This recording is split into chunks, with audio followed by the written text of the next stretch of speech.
Meltdown, Part 4 of our investigation of the orgy of greed and recklessness that drove the world into financial collapse. Only now are the hard questions being asked. Only now are the key players being held to account. In this hour, after the fall, the sheikh who pretends the crash never happened. Dubai, in many ways, was a state pyramid scheme, a state Ponzi. The Wall Street king charged with fraud. Sounds to me a little bit like selling a car with faulty brakes and then buying an insurance policy on the buyer of those cars. The congresswoman who wants to jail the bankers. You can go after their 7 homes, their yachts. And the world leaders who want a rethinking of capitalism. We are going to be in a mess that's going to make today look like a picnic. Meltdown, the secret history of the global financial collapse.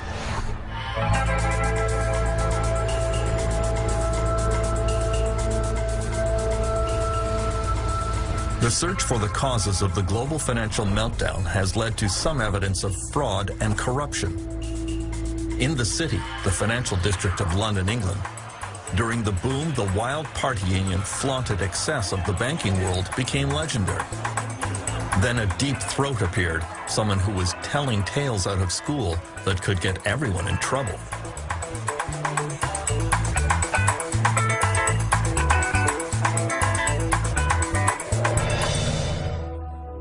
City Boy was an anonymous column that appeared in a small local newspaper and soon attracted a wide following. Eventually, City Boy was revealed to be the 35-year-old extremely successful investment banker, Geraint Anderson. I would focus on false rumors, I'd focus on drugs and strip joints, sexism, racism. I would tend to focus on the less salubrious sides of the city because I wanted people to, well, I suppose those are the things that were causing me stress and grief and making me feel rather dubious about my job, and so I wanted to just relieve, go into the confessional and tell everyone about it.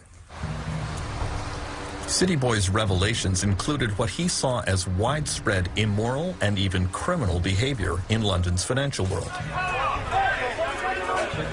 He says traders would regularly conspire to circulate false rumors about a company in order to drive its stock price up or down, depending on the bets they had placed. He says that every day traders were feeding each other inside information that would allow them to illegally profit from deals. And that mentality was all-pervasive. Insider trading, the spreading of false rumors, was becoming more and more prevalent. It was basically genuinely a Wild West casino. It was a get-rich-quick. The good times are going to stop rolling at any minute. We've got to make our money. And I found it quite disgusting in a way. I had a very religious background. My grandparents are missionaries. My father was a Labour MP. I was a hippie. What the hell was I doing in this world? The low-level fraud revealed in Britain was nothing compared to the behavior discovered at senior corporate levels in America.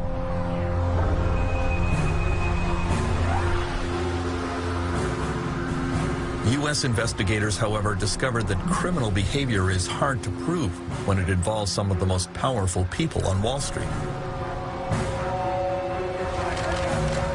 The first 2 U.S. executives charged with fraud were Ralph Cioffi and Matthew Tannen, who ran a giant hedge fund at America's 5th largest investment bank, Bear Stearns. They were among the top golden boys on Wall Street. But the failure of their investment fund in 2007 eventually led to the collapse of the bank. Investors lost billions. Investigators discovered that in March 2007, the two realized that their fund was melting down.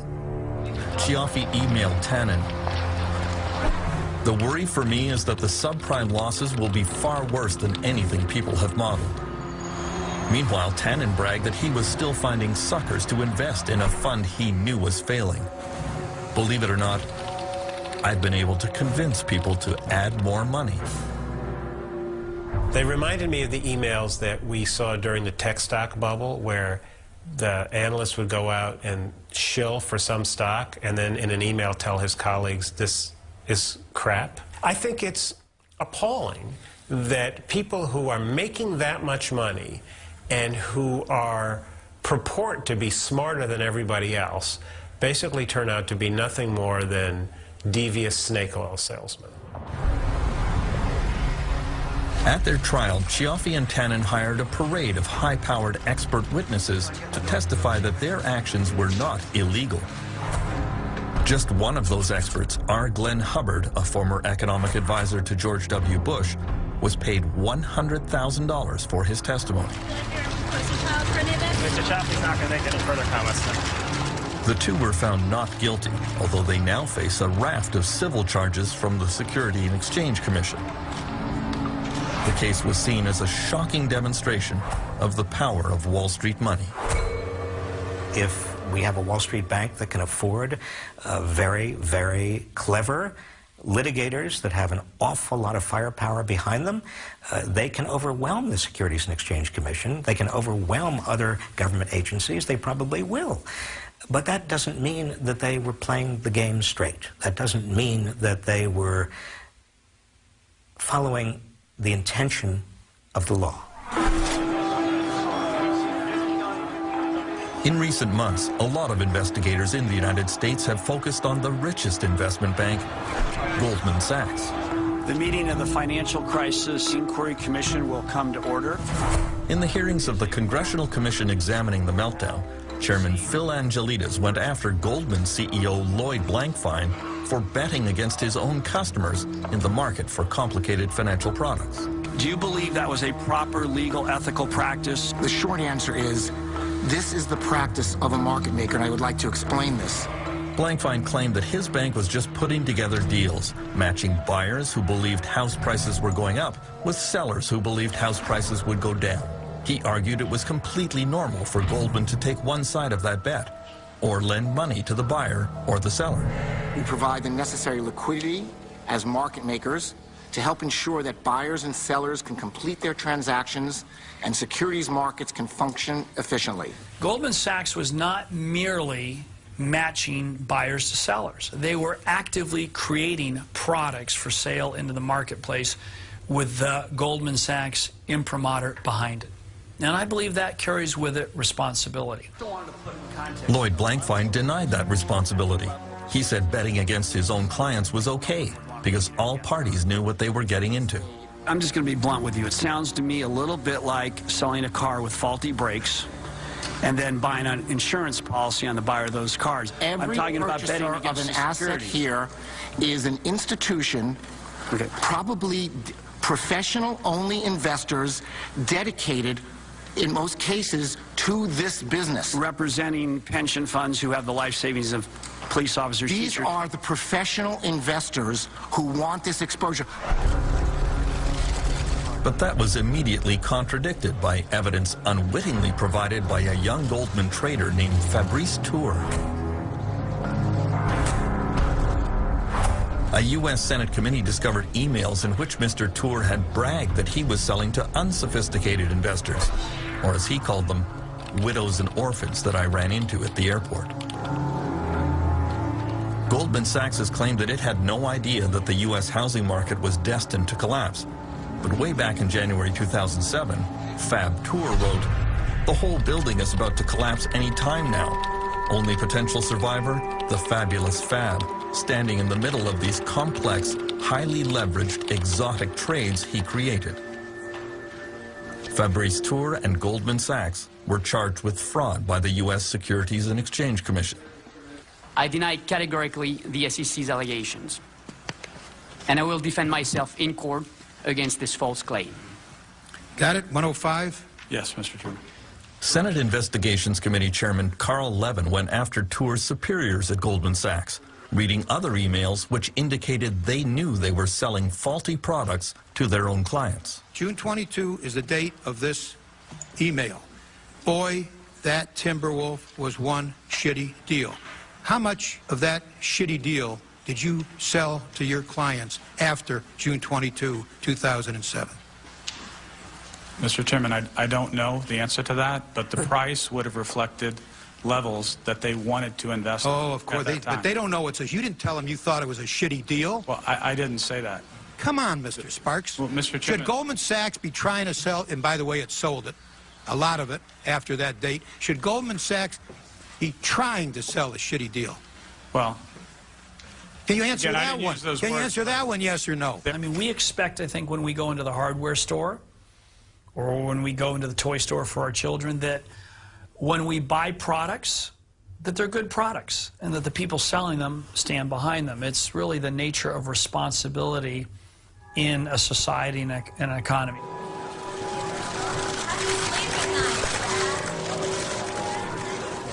Goldman Sachs eventually settled its fraud case by paying an unprecedented $550 million fine. But several members of the U.S. Congress sent this letter to the Department of Justice, officially requesting a criminal investigation of Goldman and its senior executives. One of the reasons I'm interested in criminal proceedings is because you can go after their bank accounts. You can actually pry open, claw open their accounts, their personal accounts, their 7 homes, their limousines, their yachts. You can go after. I'm looking for justice for the American people and how we're going to get the money back that our people are owed. Only 2 days after Goldman Sachs was charged with fraud, Chairman Lloyd Blankfein authorized a $5.5 billion package of new bonuses for his executives. That was somewhat galling to members of Congress who had seen the company benefit to the tune of several $100 billion from the U.S. government bailout. Goldman Sachs was not a normal bank. It was a speculator in the market. How would it be if you went to Las Vegas and you gambled all your money away? And then, at the very end, when you said, oh my goodness, my bad behavior should be rewarded, right? And you get the government of the United States to pay for your losses in Las Vegas. That's a great deal. That's what he did. And they not only took their losses and gave them to someone else, they paid themselves bonuses for doing it. The search for fraud and corruption behind the meltdown was also underway in Europe, where some high-level con artists are going right back to business.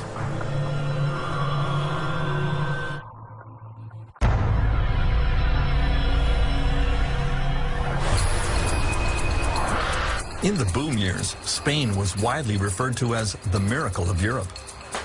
There were more houses built here than France, Germany, and several other European countries combined. But now we know there was a great deal of greed and corruption beneath the surface. Among the brightest stars of the real estate boom here was Francisco Hernando, a true Spanish success story. He lived a flamboyant lifestyle, surrounded by his motorcycle racing team, his corporate jets, and his private yacht. Not just any yacht, but a 236 feet long, costing $80 million, the biggest, most expensive yacht in Spain.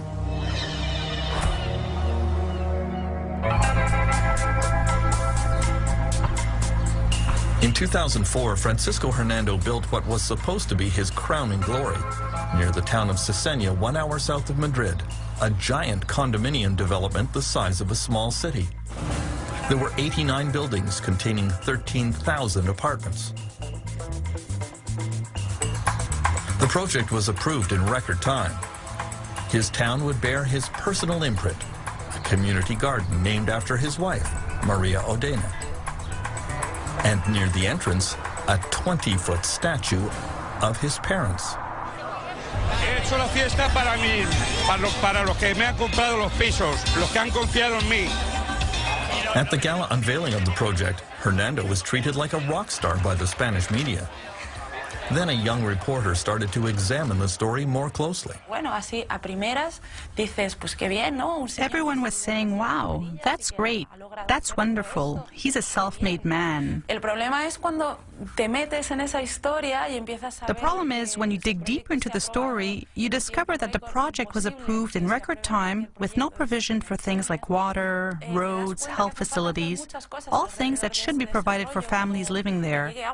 It wasn't normal to see it approved with all these shortcomings. Alejandro Ramon soon discovered that the Cesena project had been arranged with massive bribes to the mayor of the nearby town. The mayor was arrested.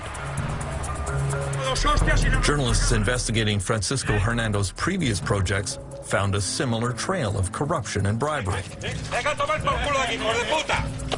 He did not welcome this new brand of media attention.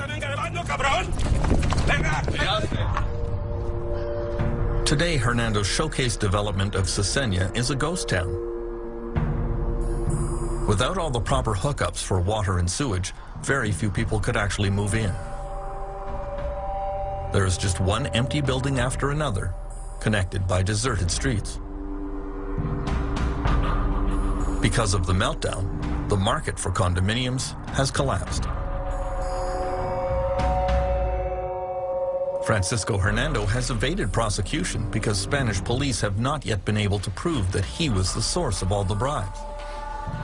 In a fit of pique, he announced that he's taking his business out of Spain and moving to Equatorial Guinea, where he is already involved in another scandal.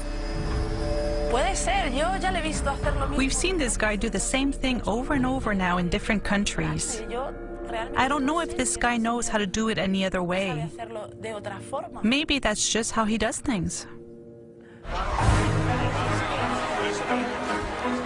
Over the last 2 years, criminal investigations in Spain have resulted in dozens of arrests. In the city of Marbella, almost the entire town council stands accused of accepting bribes from real estate developers. Because of the meltdown, 2/3 of Spanish municipalities are now facing bankruptcy. The crash has been even more spectacular in a bigger real estate boomtown.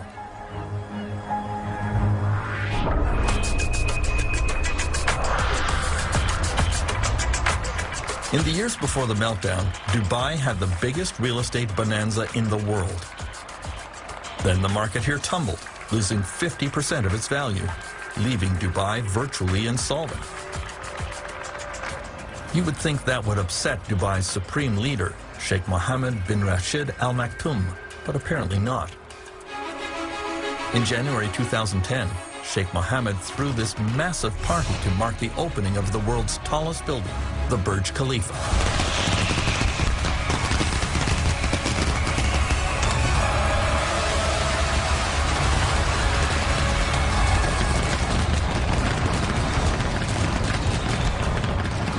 Sheikh Mohammed calls himself Dubai's CEO. He always claimed that he ran his government according to strict business principles, but now many are quietly questioning his judgment and his leadership. Well, I think when you portray yourself as the CEO of Dubai Inc., if a company goes bust and disgraces itself and leaves a lot of people indebted, normally, in order any restructuring, the CEO has to be replaced. The problem in a traditional monarchy or an autocracy in this case is that the CEO remains. Government and business officials in Dubai have followed the Sheikh's lead. At the top of the Burj Tower on the day it opened, excited that all of you are the first group of people to actually come to the Burj at the top. Dubai's leading developer tried to portray the Dubai real estate crash as a good thing. Maybe values are changing, and that's good because the city at one point got to be too expensive. So I think that's good for the customers and that's good for the city. Moving through Dubai, you encounter a lot of evidence that things are not quite as rosy as the leadership pretends. This brand new $8 billion transit system was built by Japanese companies, but now the Dubai government can't pay for it. The Japanese are being offered a few cents on the dollar over a period of many years.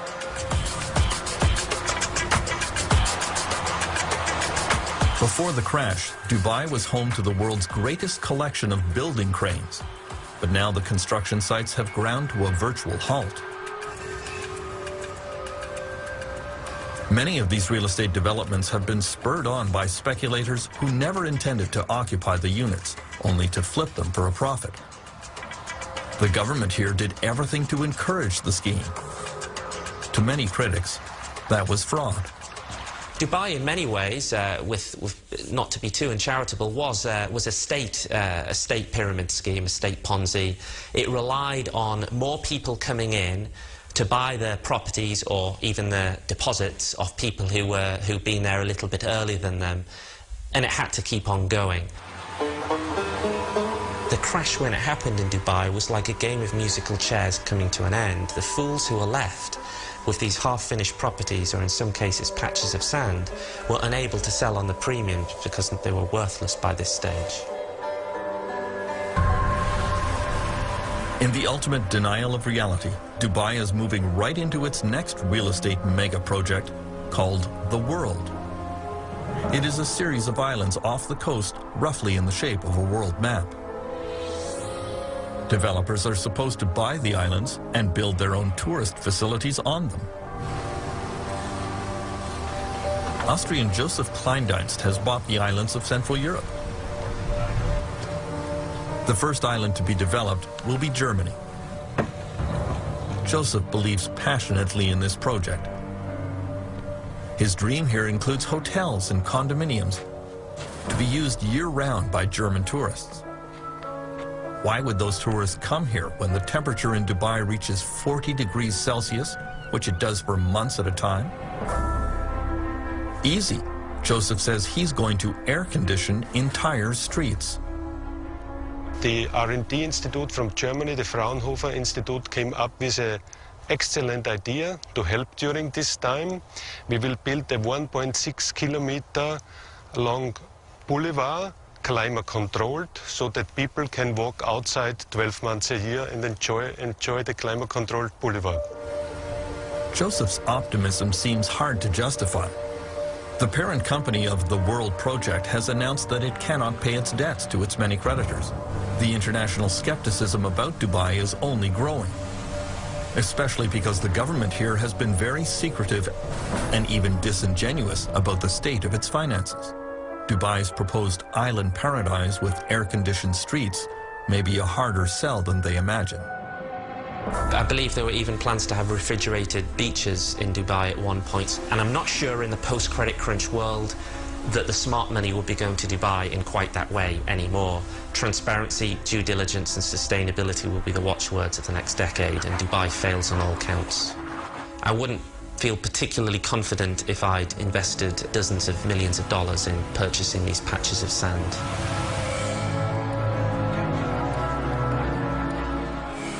While Sheikh Mohammed tries to pretend that the meltdown never happened, other world leaders are trying to get to the root of the problem. There have been some very tough questions, including one from an unexpected source.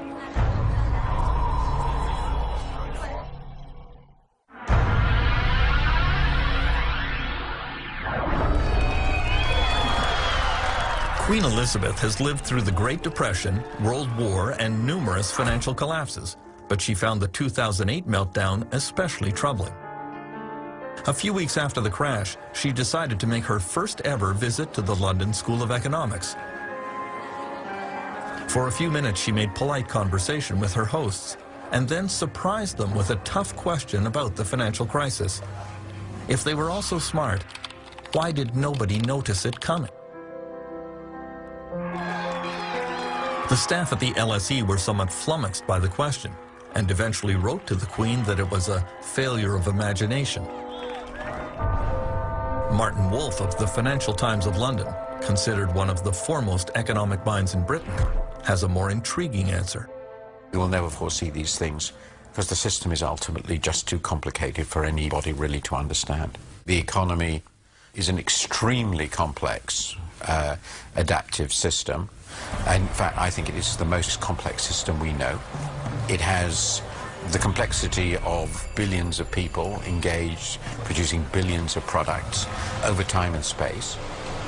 And they are people, and because they're people, they are subject to all the emotions of human beings, both euphoria and panic and all the rest of it, collectively and individually.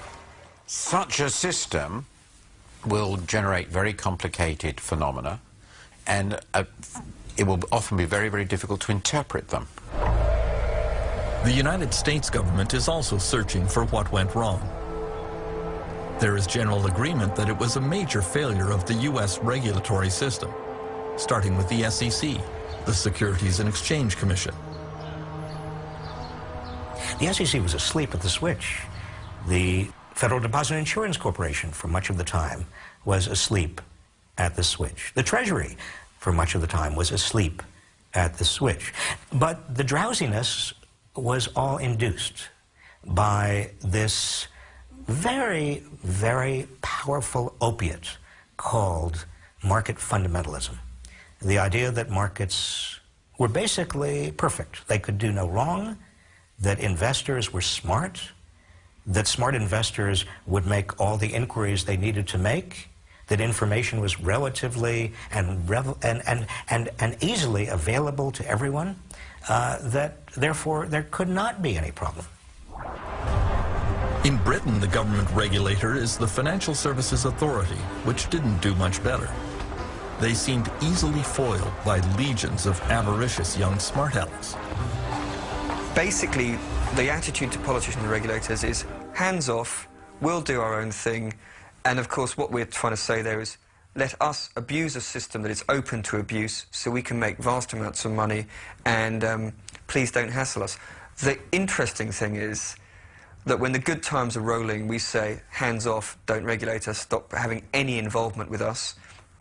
And then as soon as we get in trouble, we come cap in hand and saying, actually, can you sort us out? So it's a heads I win, tails you lose, or as many people in Britain have said, we privatise the profits of the banks to a select few, idiots like me, and we nationalise the losses to everyone, the idiots out there, the civilians. French Finance Minister Christine Lagarde is playing a key role in the search for effective new financial regulations. You hear privately from businessmen a lot. Governments can pass any regulation they want. We will always be able to outsmart governments and politicians in particular. Thieves and cops. Oui, c'est ça. C'est le gendarme et le voleur. C'est dans la nature humaine que d'essayer de contourner les obstacles.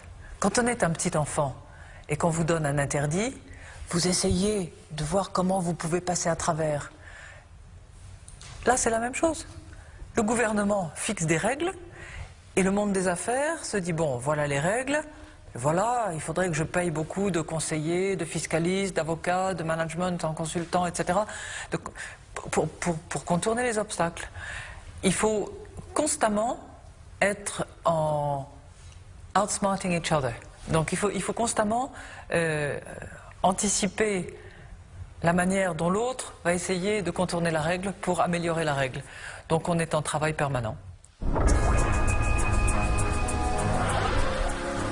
In the United States, the quest for new financial regulations has been swayed by the deep pockets of Wall Street bankers.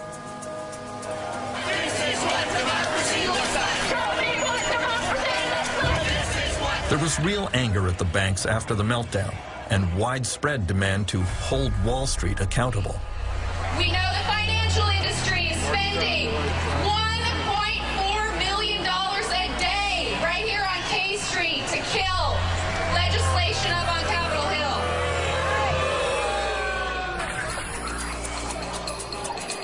Hill. Consider this.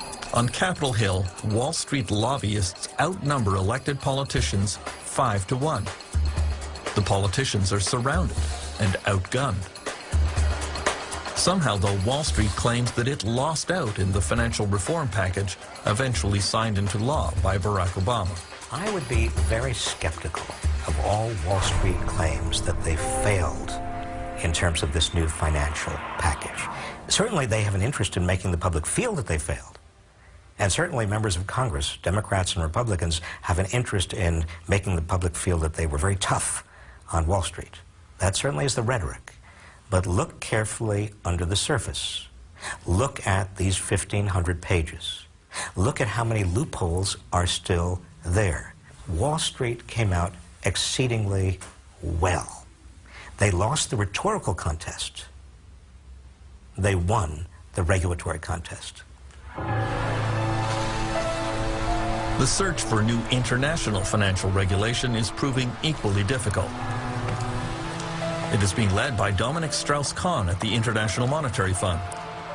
He was a longtime French finance minister and is considered a leading candidate to be the next president of France. The crisis also shows that some very risky behavior in the financial sector may put at risk the whole system. And of course, it's in the nature of the banking system to take risks. That's why we have a banking system. That's fine. But there's a limit to the kind of risk that you may take, and if you make a profit, it's an individual profit, and if you have a losses, it's a collective loss. So putting in place different kind of regulation that avoid or that limit this appetite for risk is also part of what has to be done. And if we don't do anything of this, then of course it means that we didn't learn anything from the crisis, and I can't imagine it will be the right attitude. The failure to agree on new international financial rules will allow big banks to play one country off another to see where they can find the most lax regulation. Many believe the competition between New York and London to be the financial capital of the world was a major contributing factor to the 2008 meltdown. Now, the real problem that we face going ahead is that this same kind of pressure, where is going to be the financial capital of the world, is going to come back once the crisis, memories of the crisis have faded. Certainly Frankfurt and Paris are going to be back into the race, but so are Tokyo, so is Singapore, and so is Shanghai, and so is Hong Kong. And what I think may well happen at some point is if Shanghai and Hong Kong combine, then you are really going to see a race to where's going to be the financial capital. And unless we have some kind of global oversight, it is going to be regulatory arbitrage. It is going to be a race to the bottom. Most of the G20 countries. Dominic Strauss-Kahn believes that a repeat of the 2008 global financial collapse is inevitable. I won't say it can happen again. It will happen again. When? I don't know. 2 years, 5 years, 10 years, 20 years. But there's no reason to believe that we have the silver bullet that make it possible to avoid any kind of crisis in the global economy. The question is to try to, first, prevent, avoid as much as possible, and when we're unable to avoid the crisis, to have tools to mitigate the effect of the crisis. While politicians argued over regulations which might prevent the next global crisis, along came an explosion which made everyone think it was already here.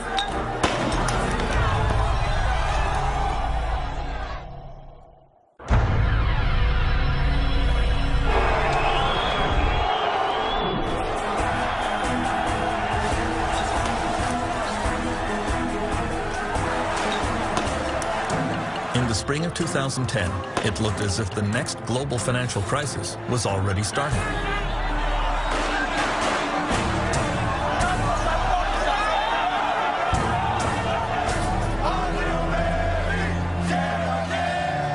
The government of Greece had sunk dangerously into debt and would no longer be able to pay its creditors.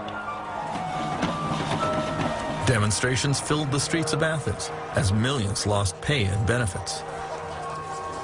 Είναι δυσίωνο. Παιδιά, δεν τα βλέπω καλά τα πράγματα και μάλλον είμαστε έτοιμοι για άλλη και άλλα μέρη. Αυτό. Είναι πολύ δύσκολο, πάρα πολύ δύσκολο. Φοβάμαι ότι θα έρθουν πολύ χειρότερες μέρες, πολύ πιο δύσκολες μέρες. Τίποτα, την πτώχευση. Νομίζω ότι είναι αναπόφευκτο. Επειδή έχω μια επαφή με οικονομικά θέματα, θεωρώ ότι δεν υπάρχει τίποτα άλλο πέρα από αυτό, δυστυχώς. Many international investors believed that if Greece fell, other countries such as Portugal, Spain, Italy, and Ireland would not be far behind. All those countries found it very hard to borrow money. Why should I lend any money to you unless I trust that you're going to pay me back?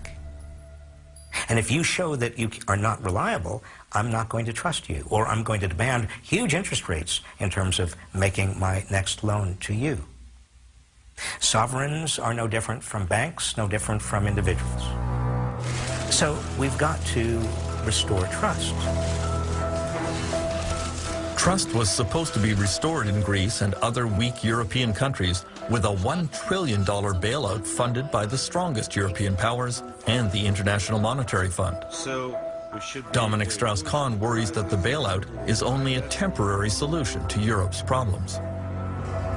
The problem of Europe is a bigger problem than the Greek crisis. The problem of Europe is a problem of low growth. The problem of Europe is the fact that there's almost no increase in productivity, and that this huge set of countries accounting for close to 1/3 of the global GDP is just unable to, in the recovery, to take advantage of the recovery. So far, the recovery in most parts of the world has been funded by massive government spending. This was the way to quickly create jobs in everything from construction to engineering, and thus alleviate the unemployment crisis. Now, a lot of people would say you're just putting off the pain for a later date, and indeed we are. What we're doing is those governments are taking on debt to do that, and it's our children and grandchildren who presumably will eventually have to repay that debt in order to finance our little rescue today, which might not work and might only put things, put a day of reckoning off for another couple of years. For some leaders, such as Nicolas Sarkozy of France, the global financial crisis has been a profound shock that radically transformed their view of the world.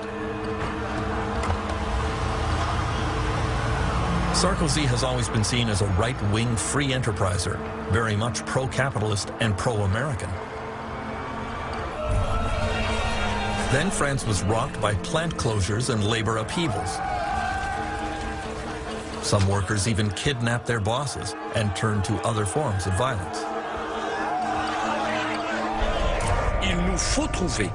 In September 2008, Sarkozy gave a speech that astonished his audience. Le laisser-faire, c'est fini.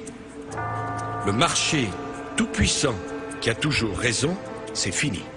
Je vous l'ai dit, je crois qu'on a tous changé au travers de cette crise. Et en même temps que la bulle immobilière et que la bulle financière s'est dégonflée, ça nous a tous permis de faire un peu un examen de conscience de la création de valeur, de la répartition des ressources, de l'allocation des richesses, de la stratégie des pays les uns à l'égard des autres, de la mesure du bien-être. Je crois que sur tous ces points-là, nous avons tous évolué, le président de la République aussi.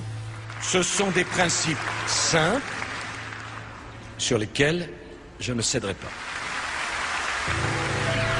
President Sarkozy has asked some of the world's leading economists to come up with new ways of measuring growth and prosperity, to give greater consideration to the environment and quality of life. He wants a rethinking of capitalism. What gets measured gets done. Si vous n'êtes pas capable de mesurer quelque chose, vous ne faites rien, vous n'améliorez rien, puisque vous ne savez pas par rapport à quoi vous vous basez. Donc la mesure des choses est extrêmement importante. Je vous donne un exemple. Si vous pensez que l'eau n'a aucun prix, vous laissez couler tous vos robinets, ça n'a pas de prix. Et pourtant, ça a un coût. Vous consommez de l'eau. Donc il faut, pour chaque chose, pouvoir fournir une valeur, pouvoir fixer un prix. While many Western nations are rethinking capitalism, China is embracing it with a fervor that could prove dangerous.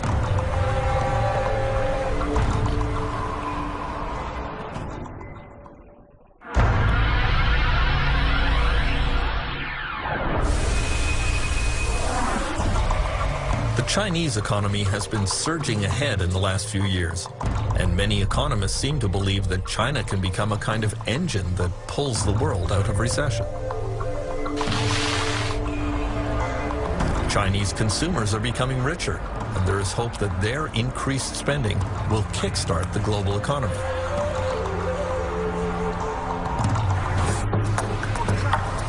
On the other hand, there is widespread concern that the next real estate bubble that will lead to the next global meltdown is already inflating here. In the world's largest municipality, Chongqing, you see the construction of an endless supply of apartments right beside other apartment buildings that are largely unoccupied. Scenes eerily familiar from the real estate bubble which preceded the 2008 meltdown in Dubai and elsewhere.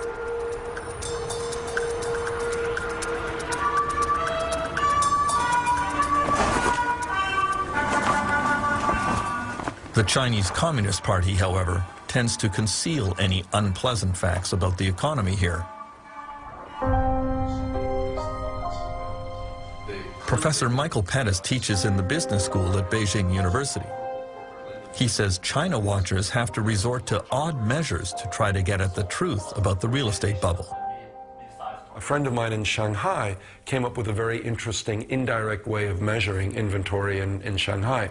You know, a couple months ago we had an eclipse of the sun at 10 o'clock in the morning in China time, and it was a total eclipse in Shanghai. So his reasoning was at 10 o'clock in the morning you're supposed to be at work, so all the office lights should be on. And he just rode around the city checking out the office lights. And he said that it's not a very scientific measure, but it led him to feel that there was an awful lot of empty office space. Now there has been a more scientific study in which electricity consumption was closely measured in new office buildings and condominiums. The study confirms an enormous glut of unused office space and estimates that there are 65 million empty apartments in China, all evidence of a very dangerous real estate bubble. In the next few years, China and India are expected to take over some of the top spots among the world's leading economies, which only increases the worry about financial meltdowns starting there. If we're affected by a slowdown in the United States, if we're affected by a slowdown in Europe, what's going to happen when the two economies, 2.5 billion people, China and India, when there's a slowdown there? What's going to happen when a hedge fund fails in India? What's going to happen when there's a mortgage meltdown in China? The effect on the rest of us is going to be enormous. And the time to deal with those kinds of issues is now, before, in fact, it happens. Because if we don't ensure that Chinese banks are transparent, if we don't ensure that the Indian financial industry has a set of regulations that at least live to a minimal world standard, then we're going to be in a mess that's going to make today look like a picnic.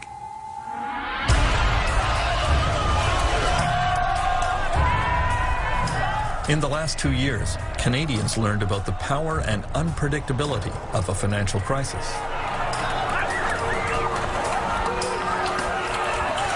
Canada has had only a small taste of the wrenching protests and disruption that became the hallmark of the financial collapse around the world.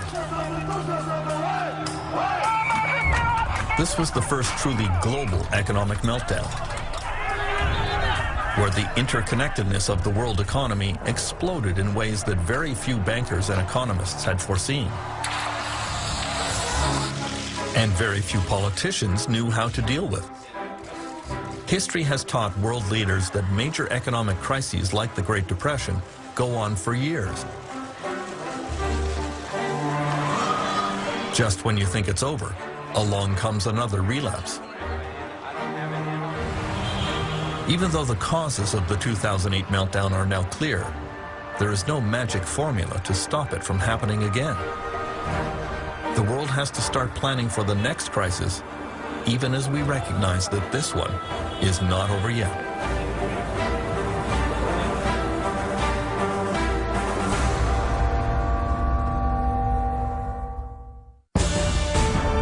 In 2 weeks on Oddsson, they are unique in every way.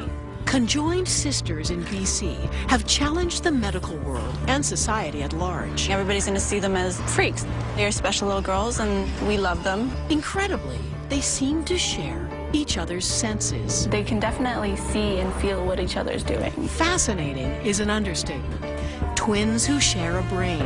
Next time on Oddsson.